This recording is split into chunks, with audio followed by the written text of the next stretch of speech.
Richmond ran an incredible eating program for Thanksgiving. Frank, take it away. Well, thank you, Andrea. And, I just so encouraged by everyone who has spoken before. And at this point, you've learned about democracy centers and as much as I did when I met Andrea. And needless to say, I was inspired. I was impressed, as all of you, I'm sure, are feeling the same way. This is what making good trouble was supposed to feel like, right? This is how we become the change that we seek. It got me to thinking in 2021 when I met Andrew, what a democracy center could look like here in Virginia. Um, we have elections every year, and our BIPOC voters make or break elections here. And I thought if we could increase the turnout of uninformed voters, unregistered voters, returning citizens, and the homeless population that was eligible to vote, we could energize and mobilize our grassroots organizations here, and we could change the laws that impacted our communities and finally hold elected officials accountable. By the time I had joined the Center for Common Ground in their campaign, there were already a democracy center being established in Roanoke and talks of another in Virginia Beach. And, Juan talked about relational organizing. That is what we do. At the core of our work, it's about getting into the communities, working with organizations who are already in those communities that understand those specific needs of those communities. As the student from Justice intern specified, there are things that are aligned with those community needs and issues, and there are things that are not aligned. And being able to separate and distinguish those, well, that was something that I felt like we all needed to be talking about, that organizations that have been working on these campaigns, they've been doing it in silos. How do we start bringing them together? And I saw this democracy center concept as being, well, a possible, a viable solution. Now, at this point, I'm like a big kid in a candy store with my eyes as big as gumballs. And I look over to Andrea and I was like, ooh, can I have one of those? Richmond needs one of those. Hell, all of Virginia needs one of those, in every city across the state. I'll never forget when she said to me, Virginia isn't actually blue. It's kind of bluish. Virginia was supposed to be a safe state. I know that a lot of people thought that they understood the politics here. But as the election results showed, and as Andrea indicated, it took a marvelous turn. And we were unprepared for that turn. We were unprepared for what needed to take place and what needed to be in place for us to be effective. Andrea was sounding the alarm, and she was telling me that we had no time to waste. To establish one in Richmond this late in the election cycle, I mean, that was going to be a challenge. Richmond was larger than most cities, and the communities are divided into basically 4 different sides of the city. Most of these communities, they don't intermingle. And with limited transportation, I mean, to get to a democracy center on the south side or one located on the north side, it was going to be a challenge and a burden for them. We had to try a few things out here and there. And so what we learned in our first run was a valuable learning experience.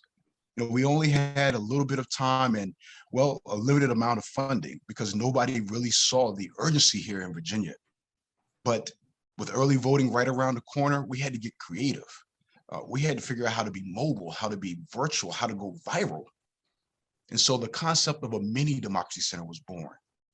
We saw an opportunity to take the democracy center model and streamline it by empowering those grassroots organizations who are already doing the work of outreach with the tools, the training, and the technology, the most sophisticated and expensive technology that money can buy. Andrea made sure that the Center for Common Ground had those in the toolbox. We need to be able to execute a successful get out the vote campaign. And with this day and age, we need to take advantage of the fact that everyone has a cell phone. And even those in underserved communities manage to get a cell phone in their hand. To keep people connected to social media, to keep people connected as social media has done, we needed to break out our own social media tool, our own online virtual platform. And so Andrea introduced the Outreach Circle, and Center for Common Ground then became something really and truly technologically advanced in the way that we were able to start sharing and delivering information. The mini democracy centers didn't have to be place-based anymore. They could be in the hands of a person who understood the technology, who was able to access the app and share that app and the information on that app with others. This was a brilliant, brilliant way for us to start combining some of our outreach from canvassing to phone banking to text banking to postcarding with a digital platform that then allowed us to connect our resources and have these open discussions about the pain points that are really affecting individuals' lives. I talk about to people about Maslow's hierarchy. If you're not able to take care of your basic needs, how are you going to think about how important it is for you to go out and vote when you're worrying about shelter, when you're worrying about food, when you're worrying about how you're going to get through the next day, let alone the next week? We were able to start compiling resources through our relational organizing. One of the things that is unique about the democracy centers and the mini democracy centers is that we find organizations that are good at what they do. They're in their own niche and they're able to use that information, use that experience, use that know-how to continue to amplify their message using our tools and our technology, using our way of outreach in a digital infrastructure. Now, Richmond, like I said, is a large city. We ended up starting with one, and then we realized we needed to have a couple. So we've been establishing many democracy centers, working with organizations, creating a network, working with church and faith-based organizations. As you saw in the slides, we did a turkey drive that allowed us to feed and introduce ourselves to a community in Churchill. We also served foods and meals, and we have plans to do many more things. These democracy centers, of course, are streamlined and they're less expensive than doing a full-blown democracy center. But the funding that we use to create this outreach, to create this relationship with the community is so much needed. It gives us the opportunity to open doors with a warm greeting and to be able to say, listen, we understand that there are things that you need in this community and the things that we can help you find the resources to. But while we're doing that, let's take a look at why these circumstances are even a part of your life. What laws, what legislation, what local government, elected officials are impacting you. These were the things that we were able to start having conversations about and using a method of identifying these issues and putting them on a palm card and letting them know, listen, we know that these are the things that you find important. And these are the things that we want to be able to amplify and champion for you. Let's work together on how to do that. And with that vision and that model, we were able to spread that across the state. And I'm happy to say that it's not just in Richmond that we are establishing or have established these mini democracy centers, not just in large cities like Richmond, but in Virginia Beach, in Hampton Roads area. If you know anything about the Hampton Roads area, there's many or several cities, 7 cities that are connected, establishing organizations and networks in each one of those cities. In Norfolk, in Petersburg, a smaller city, but still one that is not getting heard, in Fairfax, in rural counties like Southside Virginia, Mecklenburg County, and Amelia County, and Nottoway. These are rural counties that need still to be reached out to have their voices heard. In places where I come from, like Prince Edward County, these are areas that we look to start really making an impact with many democracy centers.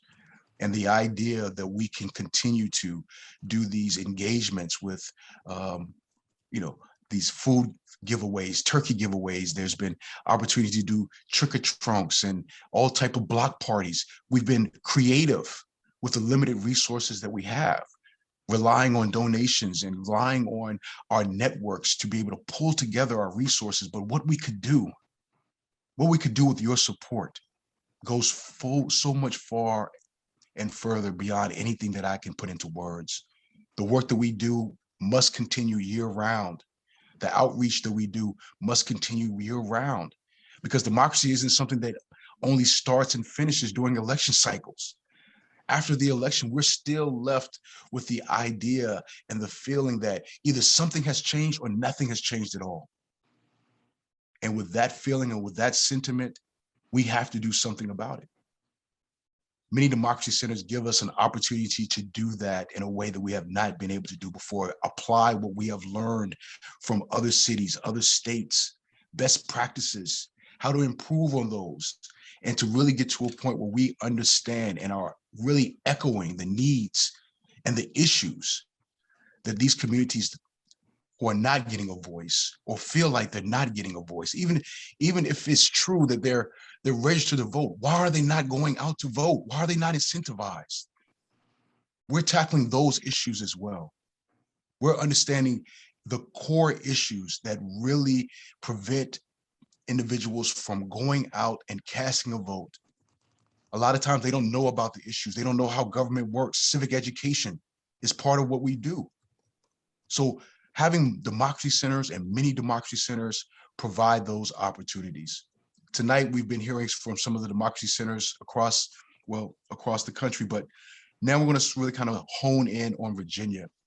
The work that we're doing here in Richmond is continuous, but there are other democracy centers here that we want to be able to talk about. We want to be able to let you know that they are also creative. They are also very capable of carrying out our mission and our vision of uplifting these communities. One of the communities that we have been speaking about is the Roanoke community, which I know we are, I'm not the only one as the Democracy Center director here, very, very proud of what they were able to do this year in the 2020 election. Their outreach campaign, them getting out and canvassing, knocking on doors, introducing themselves to the community, really showed us how we and other democracy centers and many democracy centers could start to effectively get into those communities and make a difference, to be able to pull volunteers from out of those communities to want to be engaged, to want to be informed.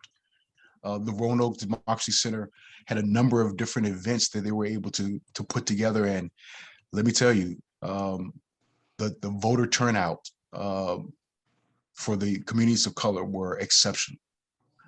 Those numbers, I'll let them really kind of shine and talk about, but being able to go into a community and know that there is no voice and then be able to create a voice for them. That is the work of a democracy center. And later on, we're going to talk more about some of the many democracy centers, but I really, really want you to pay attention to the work that the Roanoke Democracy Center has done, because it is really impressive. It has been a shining light for us here in Virginia. And as we continue to learn more from each of these democracy centers and put together all of these best practices, I know in 2021, what we've learned, we'll be able to apply more effectively in 2022. And you will see and you will hear more and more about the work of the democracy centers across Virginia. So without further ado, I'd like to pass it over to my next democracy center leader here. Oh, it's me. It's I'm me. I'm next. I'm next. I'm sorry, to our center, our ultimate leader here. You were waxing eloquent there, Frank. You were really, really going. Are you sure you weren't a minister in another life?